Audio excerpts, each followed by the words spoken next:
যদি কখনো school college বা প্রাইভেটের টিচার যদি রাস্তায় কখনো মারামারি করতে দেখে আমাদের, তাহলে তখন কিছু বলবো না।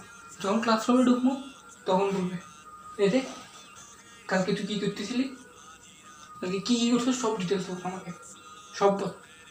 তখন আমাদের একটাই জবাব থাকে, স্যার কালকে রাতে কী খেয়েছিস সেটা মনে নাই, আর আপনি বলতেছেন কালকে কী কী করছি, স্যার কালকে কী বাড়ি খাচ্ছিলেন সেটাও তো ভুলে গেছি, আর আমি এখন স্যার কালকে কী কী করছি এটা বললে।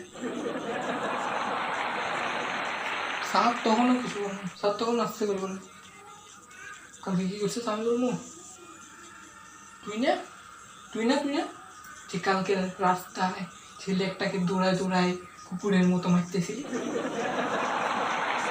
স্টুডেন্টের কাছে একটা জবাব থাকে, স্যার 500 মিটার দূরে থাকবেন, এক কথায় স্যার দূরে থাকবেন।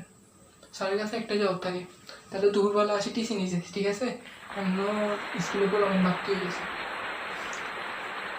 আমরা সাথে সাথে বলে দেব, স্যার কালকে স্যার ছেলে একটা আমার গার্লফ্রেন্ডকে প্রপোজ করেছিল, স্যার তাই কুত্তা মেরে